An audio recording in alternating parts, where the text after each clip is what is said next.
What the f. Salut à tous, j'espère que vous allez bien, bienvenue pour cette nouvelle vidéo. Aujourd'hui, un petit sujet assez particulier, vous l'avez vu comme moi, les trois circuits principaux mondiaux fusionnent. Le LIV, le circuit européen, DP World Tour et le PGA Tour circuit américain. On s'y attendait pas du tout, vraiment pas du tout, c'est sorti comme ça, comme un lapin du chapeau, quoi, je sais pas comment dire, bref. Donc super surpris de mon côté, je pense que absolument personne s'y attendait, si ce n'est les protagonistes en question et peut-être quelques joueurs dans les bruits de couloir, j'en sais rien, mais en tout cas truc de fou, quoi, truc de fou. Donc ça va changer beaucoup de choses dans le golf mondial au niveau professionnel. Donc voilà, je fais cette petite vidéo pour vous en parler, pour vous dire mon avis là-dessus et pour vous poser quelques questions. Déjà, première question, qu'est-ce que vous en pensez? Est-ce que ça vous plaît, ça vous déplaît? Est-ce que vous vous y attendiez? Évidemment que non. Mais enfin, je dis évidemment que non, peut-être pas, hein. Les personnes très visionnaires auraient peut-être vu le truc venir. Pour moi, ça allait peut-être arriver un jour, mais vraiment pas aussi vite, parce que la manière dont parlaient, on va dire, les dirigeants du PGA Tour et du Tour européen vis-à-vis du LIV, c'était sous des termes qui étaient quand même assez virulent en fait, hein. Du coup tout le monde se tirait dans les pattes, les joueurs entre eux, les circuits vis-à-vis du LIV, les circuits vis-à-vis des joueurs dissidents, comme on les appelait, parce que non, du coup ça sera plus le cas, les joueurs vis-à-vis des circuits qui les avaient sanctionnés à la fois en termes pécuniaires mais en termes aussi d'exemption pour les tournois, etc. Donc beaucoup de choses vont changer, vous imaginez bien. Dans quel sens, je sais pas trop. Apparemment le fonds d'investissement saoudien, j'ai vu ça sur le journal du golf, était désormais le fonds d'investissement principal et exclusif, si je dis pas de bêtises, pour les prochains tournois. Donc quid des tournois historiques du PGA Tour, du circuit européen? Est-ce qu'ils vont garder le même nom? Est-ce qu'ils vont subsister? Sous quelle forme, etc. Est-ce que les tournois vont rester des tournois en stroke play? Est-ce que ça va devenir des tournois par équipe?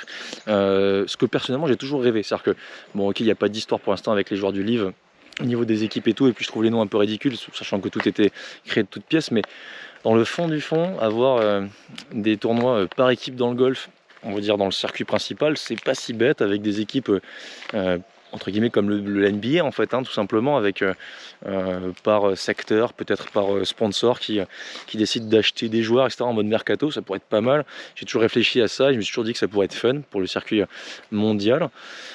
Est-ce que ça va rester du coup un sport uniquement individuel? Bref, quelle forme ça va prendre en termes de formule? Dites-moi aussi en commentaire ce que vous en pensez, ce que vous aimeriez, pourquoi pas. On n'en sait trop rien, on va voir les prochains temps, prochaines semaines, prochains mois, prochains jours, ce qu'il va sortir et ce qu'ils vont en dire.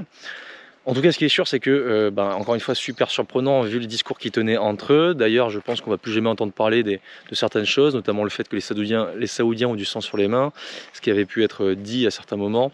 Ça va peut-être ressortir dans quelques journaux, mais en tout cas, ce qui est sûr, c'est que maintenant, ils vont mettre des œillères, puisque visiblement, c'est devenu les meilleurs amis du monde. Le président du LIV va devenir le président de ce nouveau circuit, apparemment. Ce qui veut dire qu'en gros, le LIV a bouffé le PGA Tour et le circuit européen. En gros, ils ont réussi leur coup de force, donc bravo à eux, hein, c'est un truc de ouf. Ils ont réussi, grâce à leur dollar, à mettre la main mise sur le circuit mondial, enfin sur le golf mondial, hein, tout simplement. Alors certes par un accord à 3, mais bon, on sait très bien ce que ça veut dire. Ça n'aurait jamais changé s'il n'était pas venu, quoi, dans la discussion. Donc voilà, quid aussi je sais pas, de certains joueurs qui du coup ne peuvent plus se piffrer et qui vont devoir de nouveau se fréquenter. Donc c'est bénéfique pour certains joueurs qui ne pouvaient plus rentrer dans les majeurs à cause de leur dégringolade au classement mondial, pardon. Qui vont de nouveau pouvoir jouer sans encombre les tournois majeurs et les tournois de leur circuit d'origine. Donc eux, ils ont fait la bonne opération de fou, quoi. Ils ont pris pour certains des chèques à beaucoup de chiffres. J'allais dire à 6 chiffres, mais beaucoup plus que ça. Des chèques à 8 voire 9 chiffres pour aller sur le LIV. Et là, du coup, ils ont ça sur leur compte en banque. En plus, ils vont pouvoir continuer à de nouveau jouer ce nouveau circuit. Donc eux, c'est la bonne opération. Je pense qu'il y en a quelques-uns qui doivent se mordre les doigts, de se dire purée, j'aurais dû faire ça si j'avais su qu'un an et demi après, tout allait se passer de la sorte. Donc eux, la bonne OP. Ensuite, mauvaise OP pour McIlroy, par exemple, qui lui s'est beaucoup exprimé sur le sujet. Pour finalement entendre son boss dire que le LIV est la meilleure chose qui soit arrivée dans le golf mondial. Donc du coup c'est un peu un désaveu de la part du boss vis-à-vis de certains de ses joueurs, et notamment de McIlroy, qui avait pris position très en faveur du PGA Tour, donc mauvaise opération pour McIlroy pour certains joueurs. Mauvaise opération aussi pour tous les joueurs du circuit européen et circuit américain qui ont profité du fait d'avoir des joueurs du livre qui libéraient des places sur le circuit et qui du coup vont devoir reprendre leur place tout simplement. Alors quelle forme ça va prendre, je ne sais pas trop. Apparemment ce sera peut-être une seconde division pour le circuit européen et une première division pour le PGA Tour et le livre, de ce qu'on m'a dit. Donc si c'est ça, de toute façon c'était déjà le cas entre guillemets, hein, que le circuit européen était une seconde division, même si c'était pas officiel, c'était officieux, mais c'était la réalité quand même. Du coup j'aurais tendance à dire que en fait ça changera peut-être pas grand chose à ce niveau-là. Peut-être que ce sera même plutôt cool pour les joueurs du circuit européen qui pourront avoir des facilités à jouer des tournois avec plus d'argent. Voilà, donc il y aura forcément des gagnants et des perdants dans l'histoire, comme à chaque changement. Reste à voir encore qui seront les perdants, qui seront les gagnants. Voilà. Maintenant, écoutez, je sais pas trop quoi dire d'autre, mis à part le fait qu'il me tarde de voir comment tout ça va fonctionner. Comme je vous ai dit, quelle formule, qui va en pâtir, qui va y gagner. C'est très très surprenant quand même vu tout ce qui s'est dit jusqu'à maintenant.